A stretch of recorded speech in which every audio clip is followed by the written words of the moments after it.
شیطان عورتوں کے ذریعے سے شکار کرتا ہے، یعنی کسی لڑکی کے چکر میں بعض نادان پڑ جاتے ہیں۔ حضرت آدم علیہ السلام کا ایک بیٹا قابیل یہ عشق مجازی میں پھنسا تھا، اور عشق مجازی کی بنا پر قابیل نے حابیل کا قتل کیا۔ اس کا واقعہ قرآن پاک میں موجود ہے۔ حضرت علی رضی اللہ تعالی عنہ کو شہید کرنے والا بدبخت انسان، اس کا نام ہے ابن ملجم۔ عشق مجازی کا یہاں بھی چکر چلا۔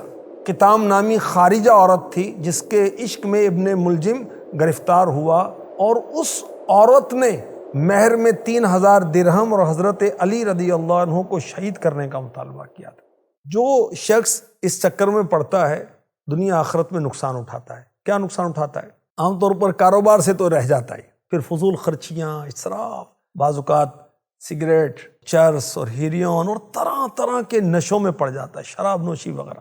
بعض اوقات اس لت میں پڑھنے والے لوگ بدکاری کی نحوست میں گرفتار ہوتے ہیں، پھر خود بھی بدنام ہوتے ہیں، گھر والوں کو بدنام کرتے ہیں، خاندانی تعلقات ان کے خراب ہو جاتے ہیں، پھر ہر وقت غم ہے، ہر وقت فکر ہے، وسوسے آ رہے ہیں، نیند نہیں آ رہی، کھانا نہیں کھایا جا رہا، اور بدن پیلا پڑ جاتا ہے، جسم کمزور پڑتا ہے، تو اعضاء کے اندر بھی کپ کپی سی ساری ہونے لگتی۔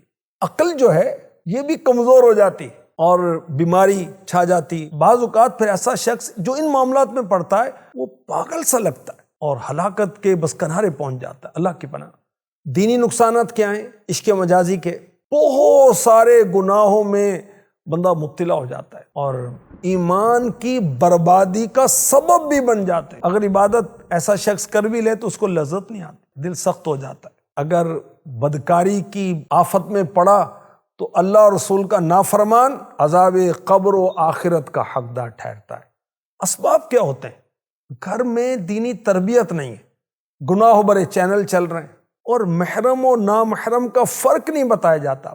بچوں کو بلوغت سے قبل ہی بتانا چاہیے کہ پردہ کیا ہے۔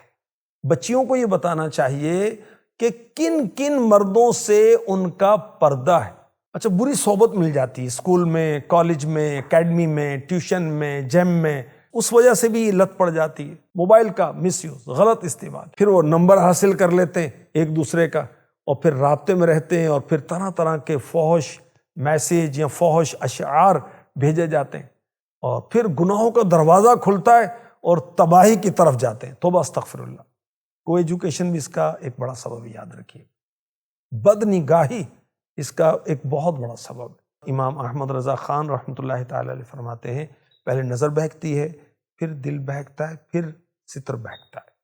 اور ہمارے رب نے اپنے پاکیزہ کلام قرآن کریم میں مردوں کو اور عورتوں کو نگاہیں نیچی رکھنے کا حکم دیا ہے۔ مسلمان مردوں کو حکم دو کہ اپنی نگاہیں کچھ نیچی رکھیں، اور مسلمان عورتوں کو حکم دو کہ وہ اپنی نگاہیں کچھ نیچی رکھیں۔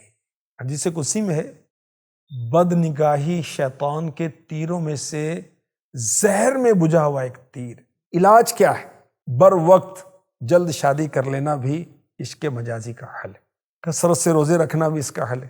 نہ محرم سے میل جول نہ کریں، اور یاد رکھیے قرآن پڑھنے سے، سمجھنے سے عشق الہی پیدا ہوتا ہے، اور نعتیں سننے سے، پڑھنے سے عشق مصطفیٰ پیدا ہوتا ہے۔ اچھا، جب آپ کو نجات حاصل ہو جائے تو پھر آپ اچھا ماحول اختیار کریں، اور پھر جس کے چکر میں آپ برباد ہوئے تھے اس کو دیکھنے سے بچیں، اس کی تصویر نہ دیکھیں، اس کا کوئی تحفہ اپنے پاس نہ رکھیں۔ اگر فون آتا ہے تو نہ سنیں، اگر میسیج آتا ہے تو نہ سنیں، ٹیکسٹ میسیج بھی نہ پڑھیں، بلاک کر دیں۔ انشاءاللہ آپ کی جان چھوٹ جائے گی۔